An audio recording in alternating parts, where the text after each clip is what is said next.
What's good, everybody? Winchell here, doing another quick video. It's been a while since my last one. I've got over 500 subscribers now. I want to say thank you. I appreciate it. Appreciate the views, the subscriptions, and today I just wanted to kind of give you a rundown of how I got to where I am. I started off, a friend of mine introduced me to FL Studio, Fruity Loops. And I kind of got into making some beats, and I've always played guitar and sang growing up, been in a couple different bands and stuff.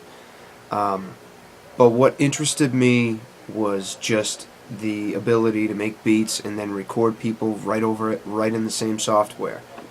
And of course, you know, I had the the downloaded version from online, and kind of ended up really liking it, so I went out and bought it. The producer edition, the big one. And you know, I still use it every now and then, but my big one that I use for making money every day is Cubase.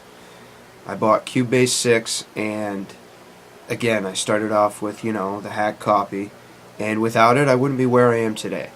So some people say it's bad to pirate software and stuff, but in my eyes, you know, if you end up buying it because you like it, that's more important to me.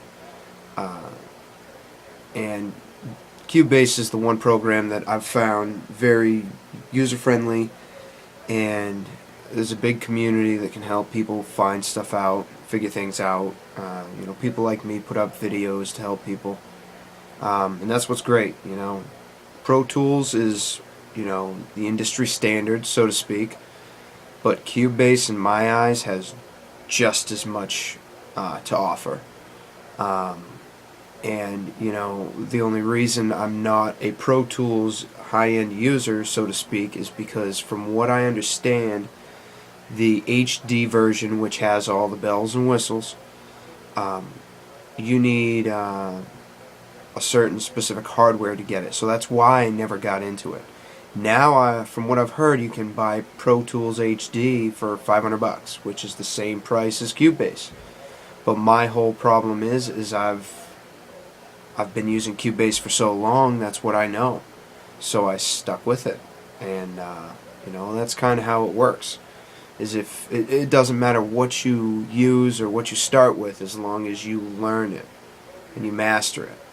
And you know, I'm not the master of Cubase. I know enough to get me by, and it's all been just testing, trial and error, and learning stuff online. I've read a few books, mixing, mastering, you know, stuff like that. I'm basically self-taught. I never really went to school for any of this or anything. It was more or less I found it interesting and started learning it. Just like sport, you know, in high school you learn to play football, you learn what the rules are. It's kind of the same idea. And I just started learning it, and next thing I knew, I had a bunch of people that, you know, wanted to come here because they knew a friend that came here to record their song, and they liked the way it sounded. So it was just that word of mouth, and now I'm recording 5 nights a week.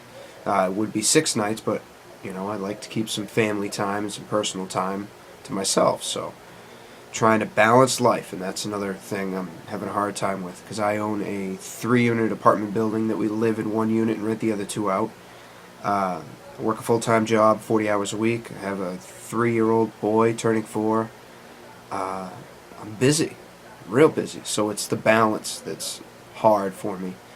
And I'm lucky enough to have a job that, you know, there's a few minutes downtime here and there where I can read or I can research something on the internet or something.